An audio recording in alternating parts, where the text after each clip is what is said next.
Amazing.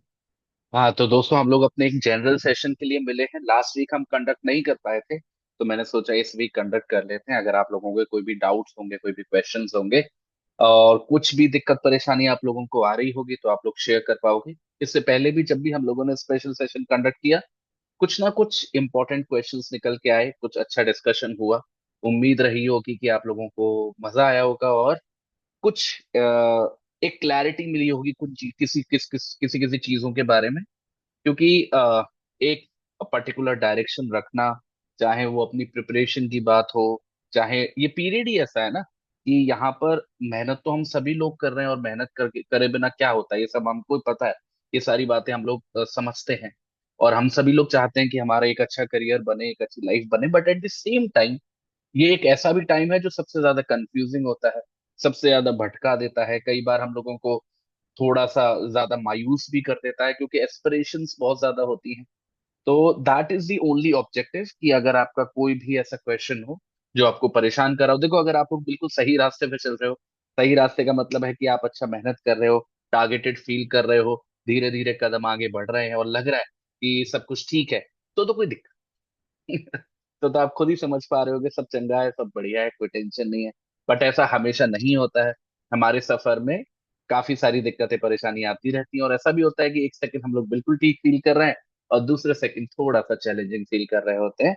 तो कहने का मतलब इतना सा है कि इन सारी चीजों में घबराने की जरूरत नहीं है। This is something which happens with everyone. मतलब हर एक बंदा इन सारी चीजों से होकर गुजरता है। जो भी सवाल आपके दिमागों में आ रहे हैं, तो आप ऐसा मत सोचो कि आप यूनिक हो या आप ही के साथ ये पहली बार हो रहा है।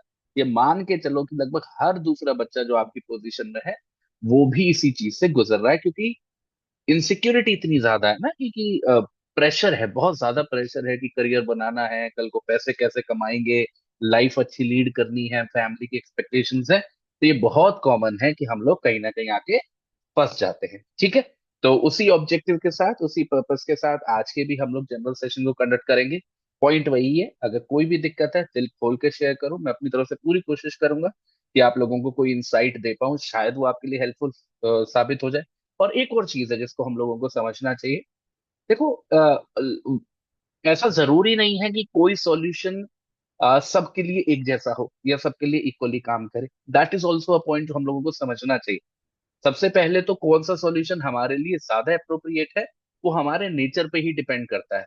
तो यहाँ पे कहीं ना कहीं अपने बारे में भी थोड़ी बहुत जानकारी होना, अपने एटीट्यूड्स को समझना, वो भी बड़ा जरूरी होता है। इसको आप मैकेनिकल तरीके से एड्रेस मत करो। कई बार क्या होता है कि कोई भी चीज हमने कहीं पढ़ी, कहीं सुनी, किसी ने हमको बताई, तो हम उसको आर्टिफिशियली अपने ऊपर अप्लाई करने की कोशिश करते हैं बिना ये समझे कि वो हमारे लिए कितनी कारगर होगी या नहीं होगी।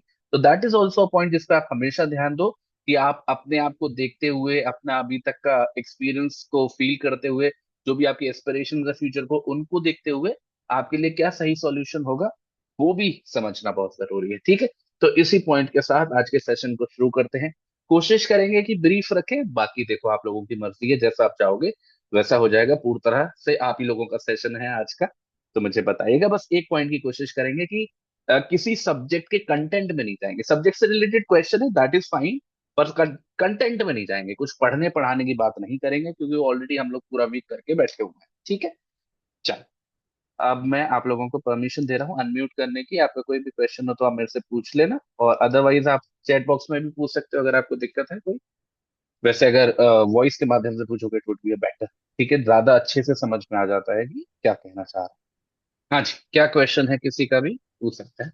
Good evening sir. Very good evening. Sir अभी तक जैसे वो लॉ चल रहा है, मतलब जो बीएनएस पढ़ रहे हैं, तो सर बीएनएस में तो बहुत अच्छे से क्लियर हो रहा है सब कुछ, और जो नहीं होता है आप बता ही देते हैं। और अदर सब्जेक्ट भी बीएनएसएस की आपकी बात। क्लासेस से चल रहा है। जी। ठीक है, अदर सब्जेक्ट भी ठीक। आपकी क्लासेस से चल रहे हैं मेरे। तो सर लॉ ठीक है। तो हो रहा है, एक तो हम्म, मतलब उसके प्रोग्रेस से चल रहा है, जो नहीं होता है और बाकी आपकी क्लासेस के बाद उसको लिख के भी देख लेते हैं खुद से अपनी ठीक है। लैंग्वेज में। पर सर हम लोग हम्म, जीके कैसे प्रिपेयर करें सर, उसका कोई हम्म, समझ ही नहीं आ रहा है कि लॉ स्टूडेंट जीके पे हम्म, कैसे जाए, मतलब बिना कोचिंग के जीके कैसे हम्म, पढ़े, हम लोग समझ में नहीं आ रहा है हम्म, सर इसमें। हम्म, ठीक है।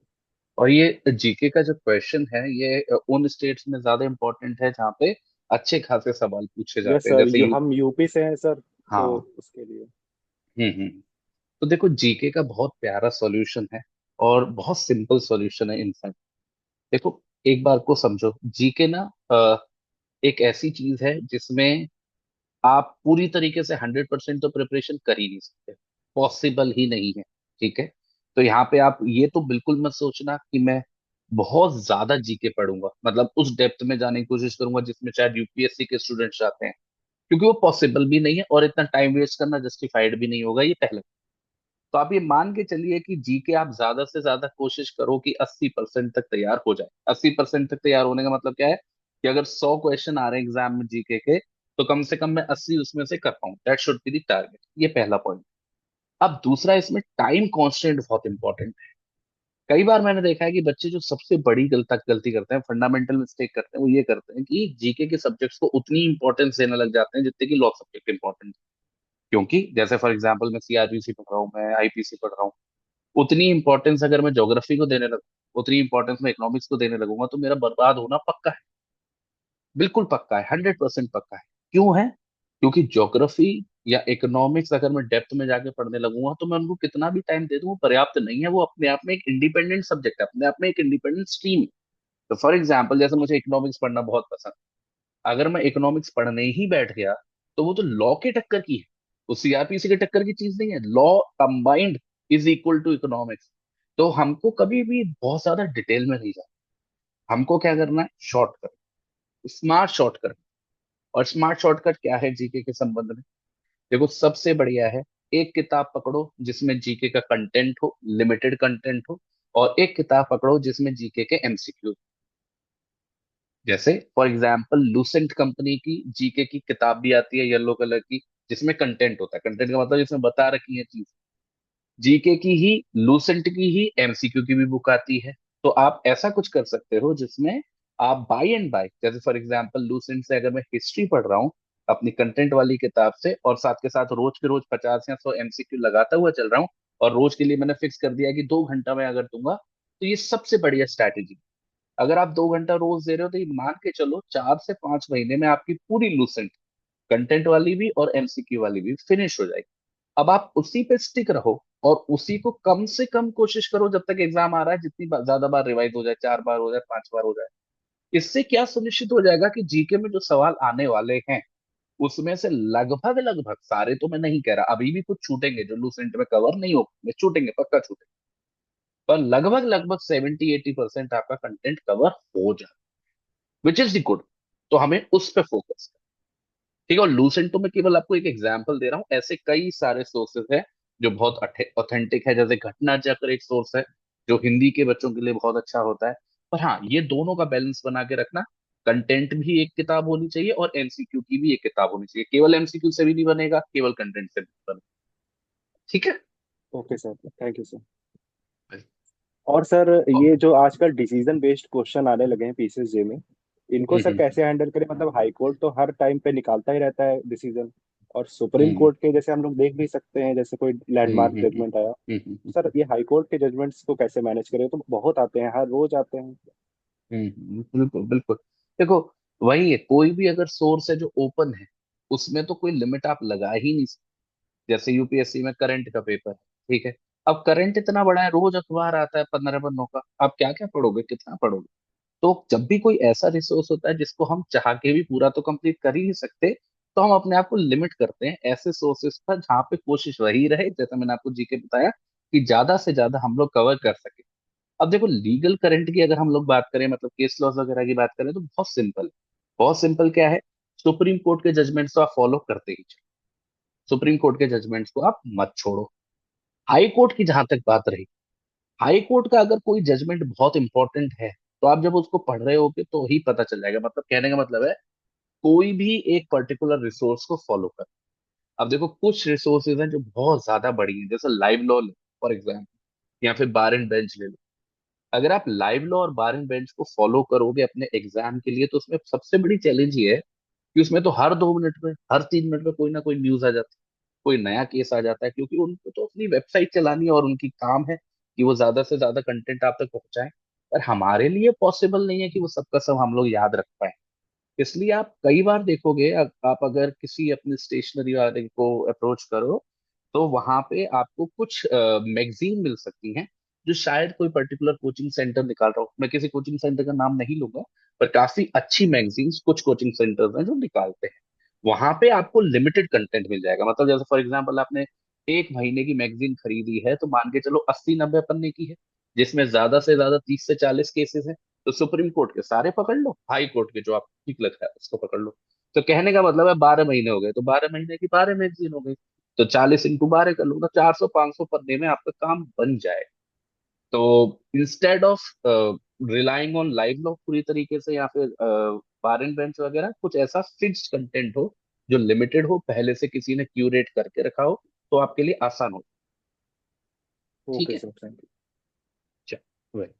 और ये सब मैगजीन 50-50 रुपए की मिल जाती है किसी भी स्टेशनरी को, कहीं नहीं मिले, अमेजोन पे। और किसी का कोई क्वेश्चन?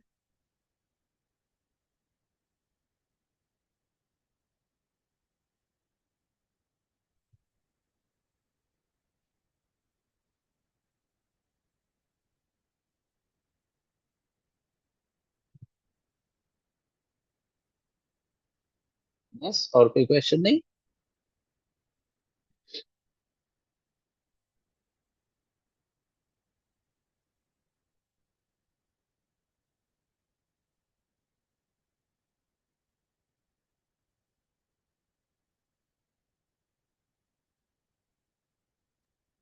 सर बीएसए का जो क्लास शुरू होने वाला है, शायद वन फर्स्ट में को आप बताइएगा, अगर उसके बारे में कुछ बता पाए अभी तो।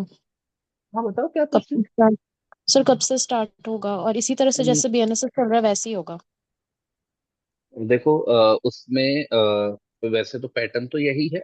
क्लासेस कब से शुरू होंगी, मोस्ट प्रोबेबली या तो 10th में या फिर 15th में से एक तारीख को शुरू होंगी। और बाकी तो पैटर्न यही रहेगा, जूम के थ्रू ही करेंगे। आप कोशिश करूंगा कि आपको क्या कहते हैं, स्क्रीन में पढ़ाऊं। बस स्क्रीन में पढ़ाने में पंगा ये है कि मेरे थोड़ा सा भी एक इंजरी हो रखी है पैर में। तो एक बार डॉक्टर से कंसल्ट करूंगा, अगर वो बोलेंगे कि ठीक है, अगर मैं खड़ा हो सकता हूँ 1-1.5 घंटे के लिए, तो फिर शुरू से ही स्क्रीन पे पढ़ाना शुरू कर देंगे। वरना फिर थोड़े दिन हम लोग सिटिंग पढ़ाएंगे, फिर स्क्रीन पे स्विच करेंगे। बाकी तो मोर और लेस सेम होगा, लिमिटेड बच्चे होंगे। और वही जैसा हम लोग बीएनएसएस पढ़ रहे हैं, सेम पैटर्न। तो यार अभी पर अभी बीएनएसएस में तो टाइम लगेगा ना कंप्लीट होने में? हाँ, टाइमिंग अलग रखेंगे। जैसे फॉर एग्जांपल अगर लगेगा कि हमको 10 तारीख या 15 तारीख तक बीएनएसएस नहीं कंप्लीट होने वाला, तो बीएसए की टाइमिंग 8 बजे की रखें। Okay sir.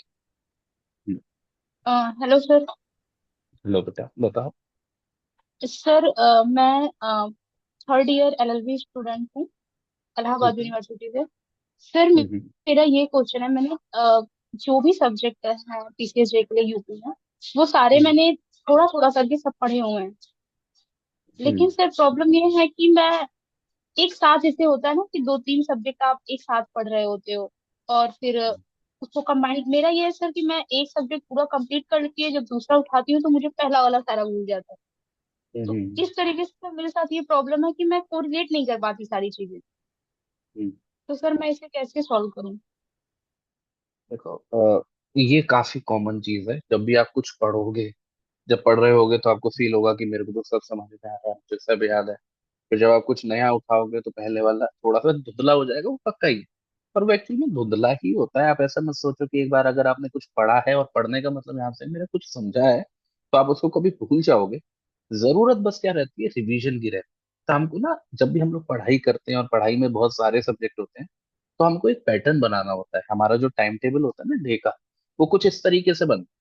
जिसमें फॉर एग्जाम्पल अगर मैं अपने सेल्फ स्टडी में 4 घंटे या 5 घंटे दे रहा हूँ, फॉर एग्जाम्पल अगर आप कॉलेज भी जाते हो तो 5 घंटे आप अगर सेल्फ स्टडी में दे रहे हो, तो मैं कुछ ऐसा अपना टाइम टेबल बनाता हूँ जहां पर मैं नया कंटेंट भी पढ़ूंगा, कोई जो नया सब्जेक्ट कवर कर रहा हूँ वो भी पढ़ूंगा, but at the same time जो मैंने पहले कवर करे हुए हैं उनको मैं रिवाइज भी करूँ।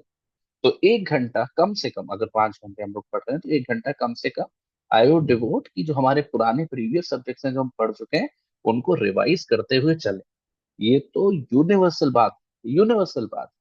कोई भी सब्जेक्ट आप पढ़ लो, कोई भी A to Z, आसान से आसान, कठिन से कठिन, अगर आप उसको रिवाइज नहीं करो तो आपका कोई फायदा नहीं होने वाला। जो हम लोग बीएनएसएस की क्लास में भी बार बार दोहराते हैं, रिवीजन ही सब कुछ है। केवल समझने भर से काम नहीं होता।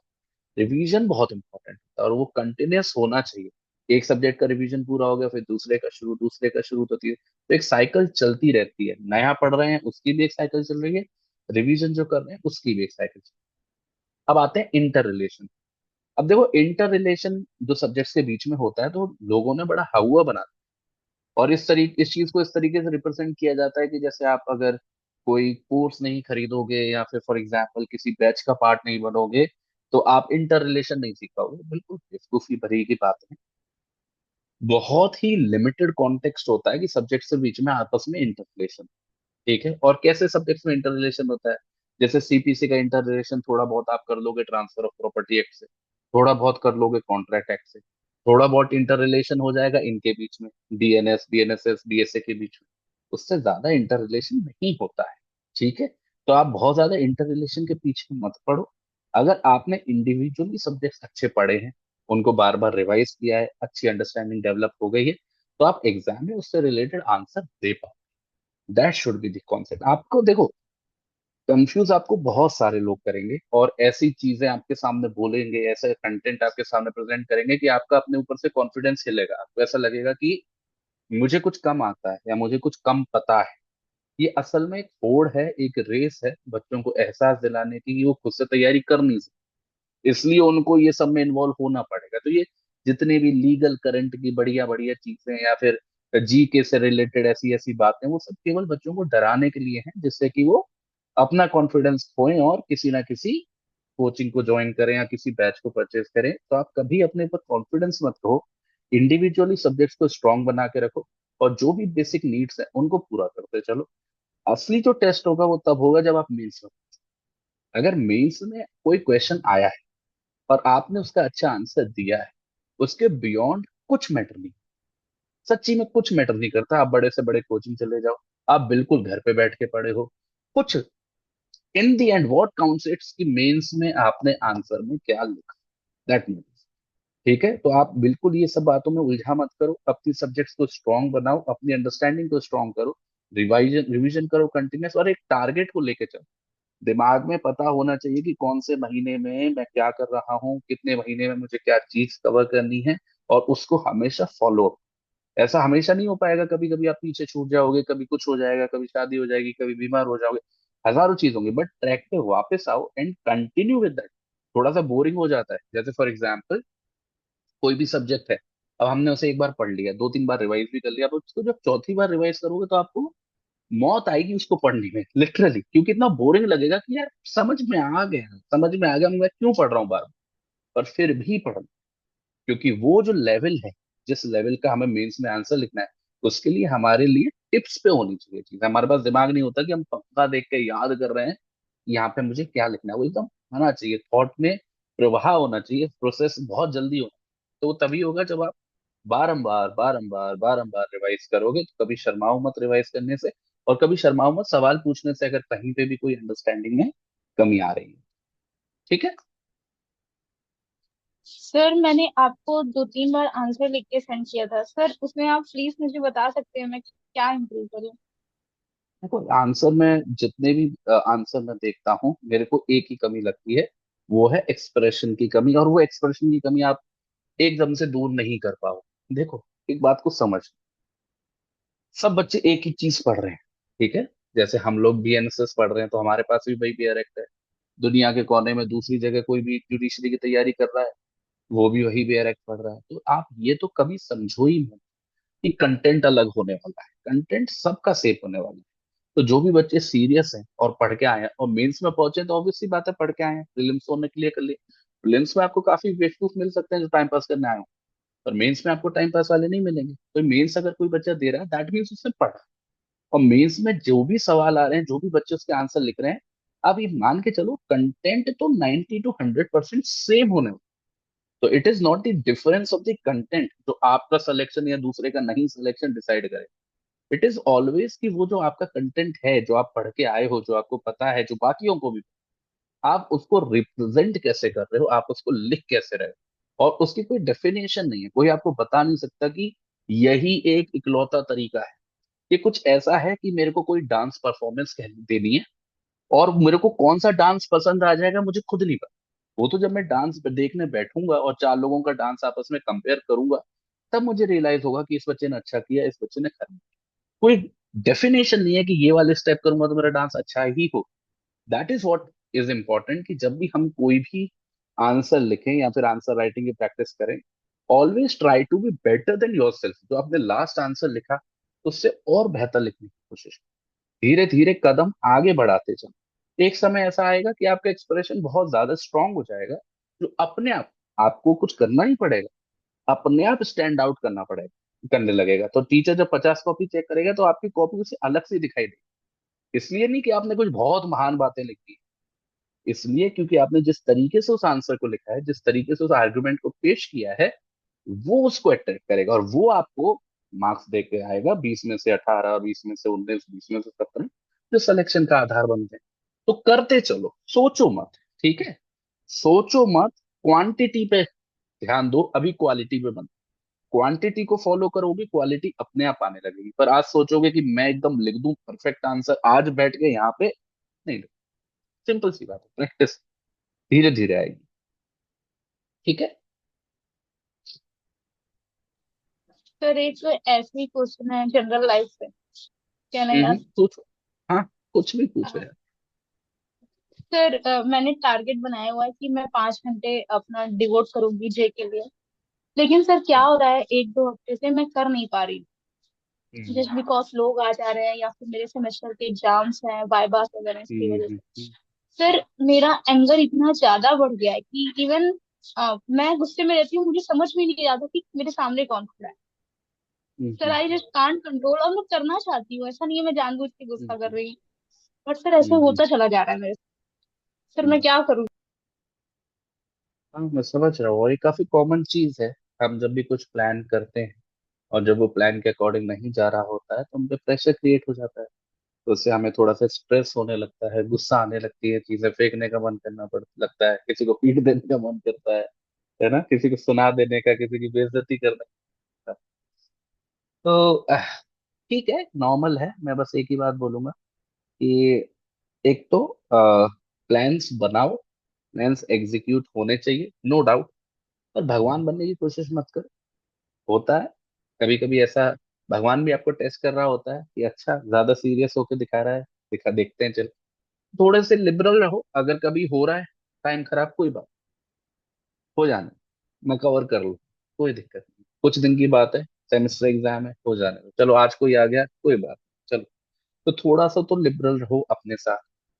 दूसरा जो सबसे इम्पोर्टेंट है, अपने ऊपर स्ट्रेस मतलब प्रेशर बहुत ज्यादा क्रिएट मत करो। हम लोग क्या करते हैं, देखो, हम लोगों को ये सिखाया गया है स्कूल्स वगैरह में, हमारे पेरेंट्स ने सिखाया है कि जब तक हम अपने आप को प्रेशराइज नहीं करेंगे, हम अपनी लाइफ में कुछ अचीव नहीं कर सकते। लाइफ में अचीव करने के लिए आपको डिसिप्लिन चाहिए, लाइफ में कुछ अचीव करने के लिए आपको बहुत ज्यादा अपने आप को सजा देने की जरूरत है। आप तभी कुछ टारगेट अचीव कर सकते हो, या फिर जो भी आप उसको कहना चाहो। मैं आपको बता रहा हूँ अपने पर्सनल एक्सपीरियंस से, बिल्कुल बेकार बात, बिल्कुल बेवकूफी की बात। सच्चाई ये है, अगर आपको लंबी रेस का घोड़ा बनना है, तो आप तभी बन सकते हो जब आप अपने ऊपर प्रेशर डालना बंद करो।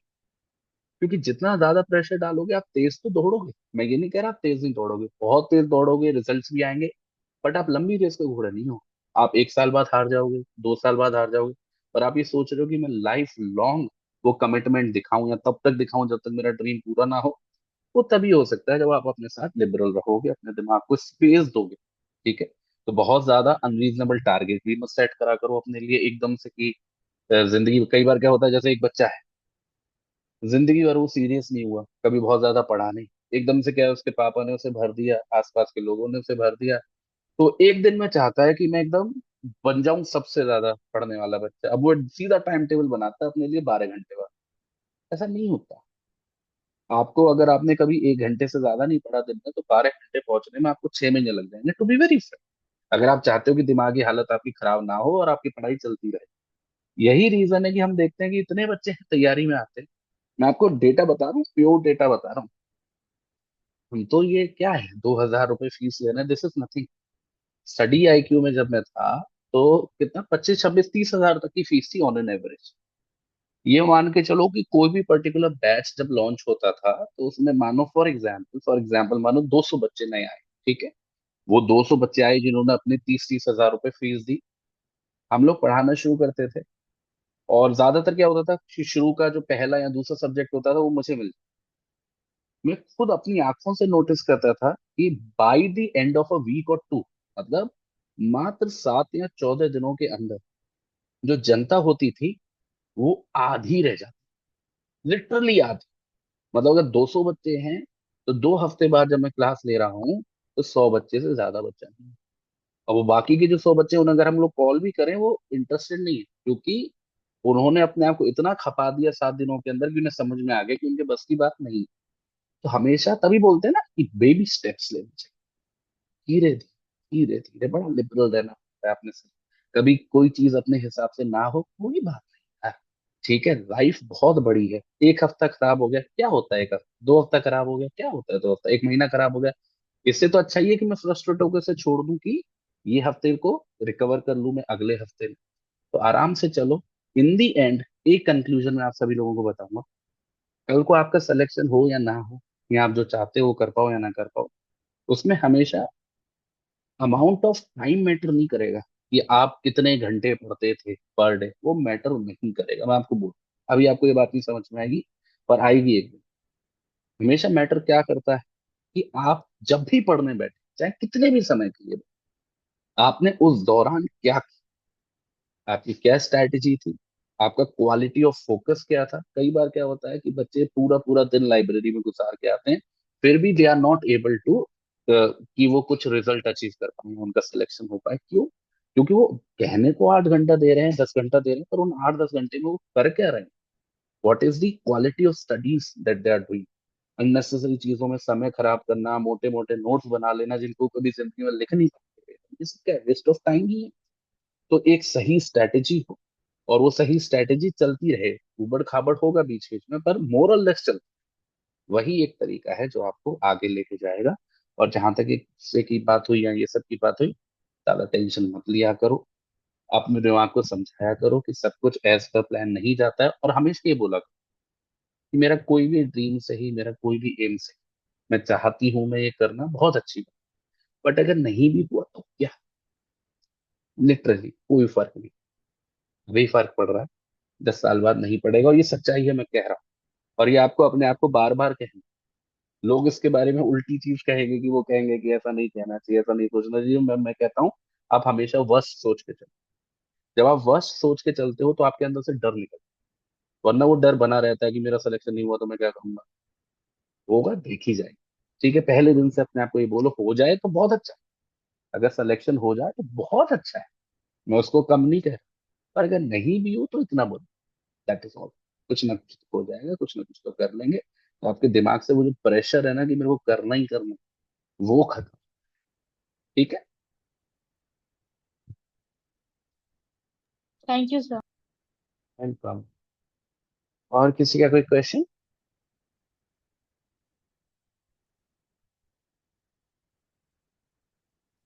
Good evening sir. Very good evening. Sir मुझे एक डाउट था। सब प्रिपरेशन के साथ मतलब जैसे कर रहे हैं अभी उसके साथ एलएलएम भी कर रहे हैं तो बहुत मुश्किल होता है दोनों चीजों को एक साथ लेकर चलना। और फिर मतलब सब्जेक्ट्स डिफरेंट हो जाते हैं तो फिर और भी ज्यादा दिक्कत होता है और फिर उसके बीच में डिस्ट्रैक्शंस हो जाते हैं कि टेस्ट आ रहा है सेमेस्टर आ रहा है। तो सर बिल्कुल पॉसिबल नहीं हो पाता कि प्रिपरेशन को कंटिन्यू कर सके तो सर इसको कैसे टैकल करें। देखो, अपने आप से पूछें, कभी अकेले में बैठे, यहाँ पे कोई ना हो, ना पापा हो, ना मम्मी हो, ना दोस्त हो, ना सोसाइटी हो, कोई ना हो, अपने आप से पूछे करना क्या है। और ये बहुत इंपॉर्टेंट क्वेश्चन, केवल अपने आप से पूछें, किसी और से नहीं, केवल कभी शीशे के सामने खड़े हों अपने रूम में अकेले, और पूछें कि क्या करूं, ठीक है? ये सच में बनना है जज, या फिर पढ़ाना है, या फिर कुछ और XYZ कर। पूछो अपने आप से, अपने आप को टटोलो कि आप क्या करना चाहते हो। आपके पापा क्या कहते हैं, भाड़ में जाने दो इसे। मम्मी क्या कहती है, भाड़ में जाने दो इसे, दो। दोस्त क्या कह रहे हैं, अभी तक आप क्या कर रहे थे, भाड़ में जाने दो, कितनी फीस खर्च हो गई, भाड़ में जाने दो। अपने आप से पूछो क्या कुछ करना भी है या नहीं, ये भी एक क्वेश्चन है, ये भी पूछो आपसे, उसमें कोई बुरी बात नहीं, कोई शर्म की करना भी है कुछ या नहीं करना, या ऐसे ही मजा आ रहा है।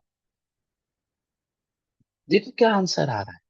ठीक है, पहले नहीं आएगा, शुरू में नहीं आएगा, तो शुरू में वही रटा रटा आएगा जो कहीं ना कहीं हम हमारे ऊपर थोपा गया है। क्योंकि देखो क्या होता है ना, जब बच्चे होते हैं तो प्रेशर्स काफी होते हैं हमारे ऊपर, पेरेंट्स वगैरह के भी होते हैं, और अदरवाइज एक्सपेक्टेशंस बहुत ज्यादा हो जाती हैं। तो कई बार हम पता ही नहीं लगा पाते एक्चुअली हम चाहते क्या हैं।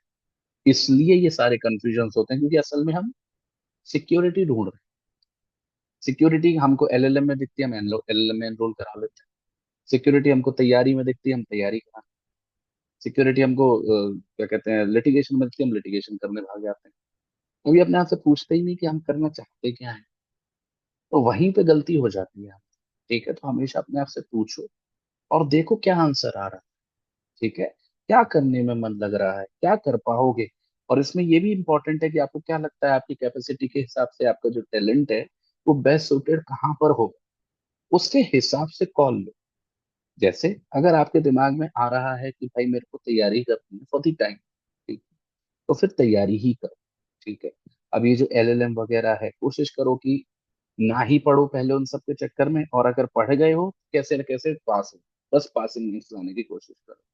और अगर तैयारी नहीं करनी है तो फिर तैयारी को बिल्कुल मत करो, उसके चक्कर में पढ़ो ही।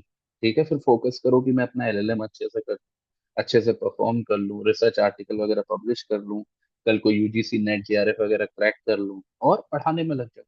देखो असल में डिफरेंस ये नहीं है कि कौन सा प्रोफेशन आप चूज करोगे, कहाँ पे ज्यादा पैसा मिलेगा, कहाँ पे ज्यादा इज्जत मिलेगी। लिटरली सबसे बेकार की बातें दुनिया में यही है कि ये प्रोफेशन में जाओगे तो ये होगा, या उस प्रोफेशन में जाओगे तो वो नहीं होगा। व्हाट मैटर्स इज कि आपको क्या करना है, आपको क्या लगता है कि आप कर पाओगे आसानी से, बहुत ज्यादा जिसमें आपको रिस्क नहीं लेना पड़ेगा, और आप उसी को परस्यू करो, उसी को फॉलो करो। कल को अगर आप अच्छे प्रोफेसर भी बन गए, बहुत बड़ी बात है, बहुत बड़ी बात। ठीक है, कल को आप अच्छे लॉयर भी बन गए, बहुत बड़ी। अगर आप लोअर जुडिशरी में भी चले गए, बहुत अच्छी बात। ठीक है, तो अचीव करना है। ठीक है, और एक एक ही रास्ते पे चल के वो अचीव हो पाएगा, चार रास्तों पे एक साथ चल के नहीं हो पाएगा। ना ही तैयारी अच्छे से हो पाएगी, ना ही एलएलएम अच्छे से हो पाएगा। अब एलएलएम फॉर एग्जाम्पल आपने 45% मार्क्स से कर भी लिया, तो आप यूजीसी नेट ही नहीं दे पाओगे, क्या फायदा फिर ऐसे एलएलएम। अब एलएलएम अच्छे से कर लिया, तैयारी बीच में छूट गई, तो फिर बनना था जज, तो फिर हमने तो ये तो अपने पैर पे कुल्हाड़ी मार ली। तो अपने आप से पूछना, पहले सुनिश्चित करो क्या करना है, उस कंफ्यूजन को दूर करो लाइफ में। कोई कुछ कहता रहे, झूठ बोलते रहो, कह रहे हैं कि तैयारी कर रहे हैं, अगर नहीं मन लग रहा तो कोई बात नहीं। ठीक है, अपने करियर पे ध्यान दो और वो करने की कोशिश करो जो करने का आपका मन करे। सिंपल सी बात है, आसान बात ये है।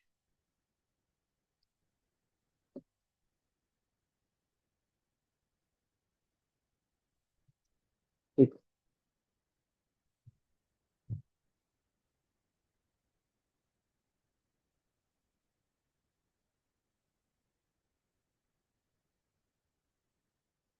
और और किसी का कोई क्वेश्चन।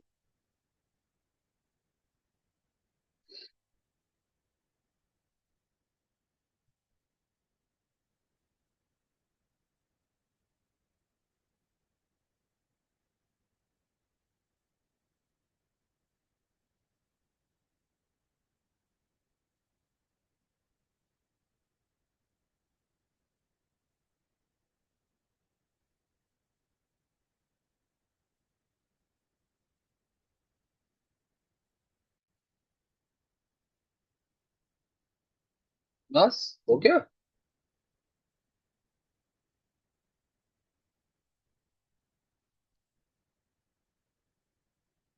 नहीं बेटा, सब्जेक्ट नहीं पढ़ रहे हैं अभी, सब्जेक्ट की बातें हम क्लासेस में करेंगे जो नॉर्मल क्लासेस होती हैं। बाकी अगर और कोई क्वेश्चन है तो आप बताओ, आप पूछो।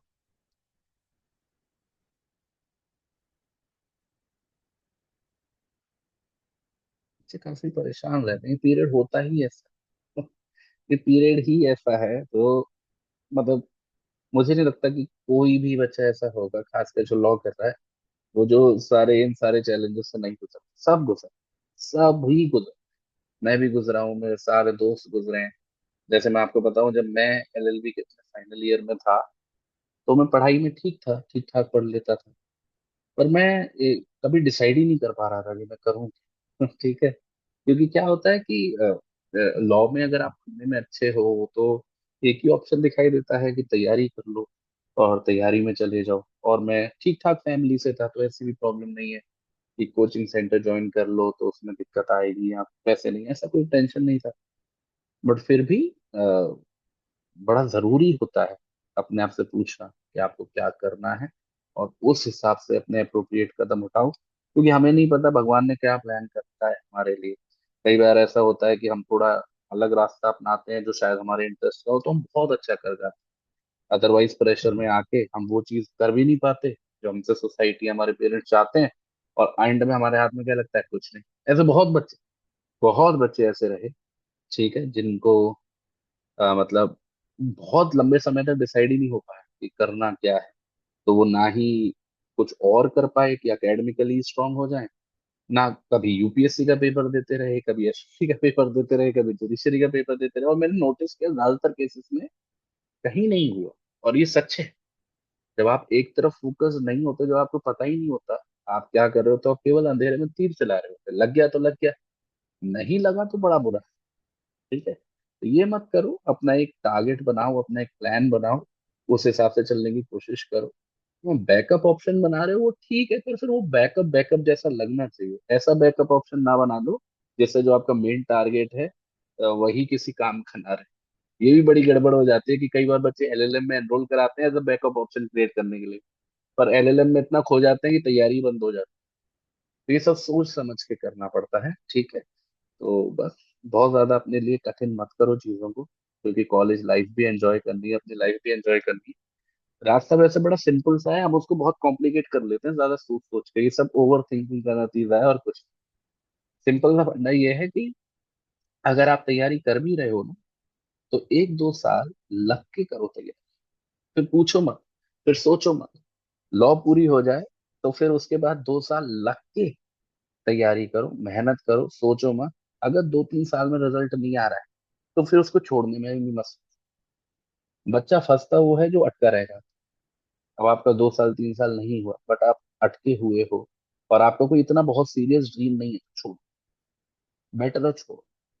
देखो कि और आप क्या कर सकते हो। कई बार क्या होता है कि 6-7 साल हम लगे रहते हैं किसी चीज में, खासकर लड़कियों के साथ ही बहुत ज्यादा होता है कि वो लगी रहती हैं, और बाई चांस अगर सिलेक्शन नहीं हुआ तो उनके हाथ में कुछ भी नहीं रहा, सोचो। तो एक करियर ही नहीं बन पाया, एक बिल्कुल अपॉर्चुनिटी ही मिस आउट। और जब तक वो उनको ये होश आता है तो बहुत लेट हो जाता है। 30s में आप क्या ही शुरू करोगे। मतलब चैलेंजिंग तो है, ऐसा नहीं है कि नहीं कर सकते, बट थोड़ा चैलेंजिंग तो है ही। आप हर चीज के लिए लेट हो गए।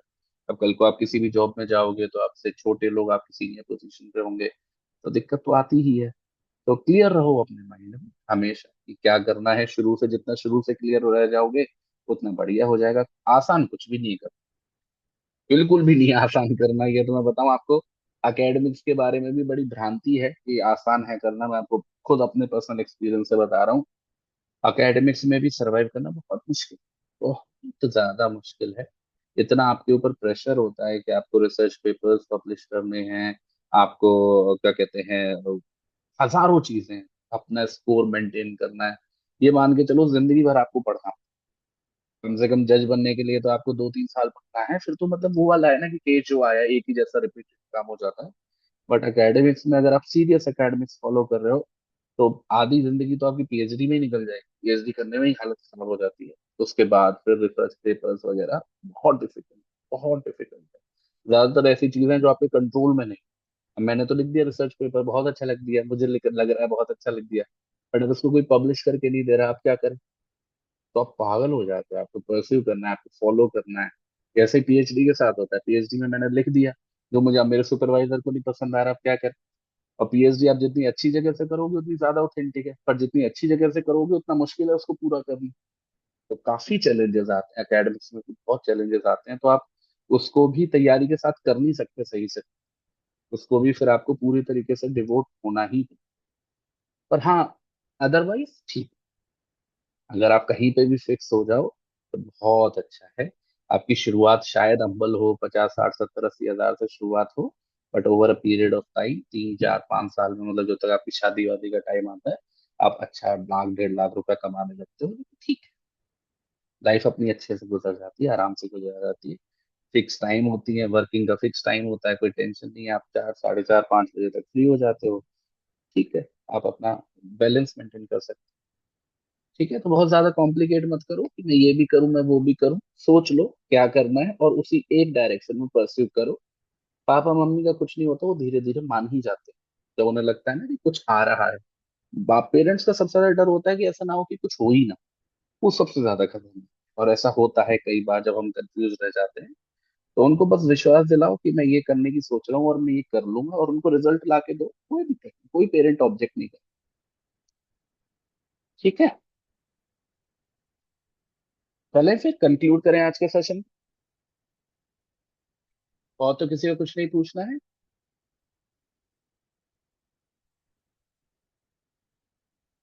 ठीक, चलो फिर आज के सेशन को यहीं पे कंक्लूड करते हैं। Thank you so much. अब आप सब लोगों से मुलाकात होगी कब? मंडे को मिलेंगे। और मंडे को जो हमारा डिस्कशन है बीएनएसएस का जो चल रहा है, उसको कंटिन्यू रखेंगे। और नेक्स्ट वीक, जैसे मैंने आपको बोला भी था, बीएसए के बैच के बारे में मैं आपको इन्फॉर्म कर दूंगा टेलीग्राम पे डालने से पहले। मेरे को आप बता देना फटाफट से कि कौन कौन है। फिर अदरवाइज जो भी बचा होगा फिर उसको हम लोग अपने टेलीग्राम पे एडवर्टाइज कर, ठीक है। चलो, thank you so much, I will see you all Monday. Bye bye. और संडे को एंजॉय करना। एक और बात है बहुत इंपॉर्टेंट, बैलेंस मेंटेन करके चलो लाइफ में। अगर अच्छे से पढ़ रहे हो, अच्छे से मेहनत कर रहे हो, तो ब्रेक लेना भी सीखो और उस ब्रेक को यूटिलाइज करना भी सीखो, ठीक है। ऐसा नहीं है कि संडे को ले तो लिया ब्रेक, मूवी देख तो रहा हूँ, पर दिमाग में चल रहा है कि क्या टाइम टेबल है ये सब। जब दिमाग को खिलाना है, एक बैलेंस बना के रखना है, उसके साथ बहुत ज्यादा एग्रेसिवली पेश आओगे ना, तो जो मैंने आपको बोला, लंबी रेस के घोड़े नहीं बनोगे, 6 महीने तो बहुत तेज भागोगे, फिर एकदम भाग ही जाओगे छोड़ के। तो ये मत करना, थोड़ा थोड़ा करके तो उसे पागल बनाते चलो, मेहनत कराते चलो और ब्रेक। चलो बाय।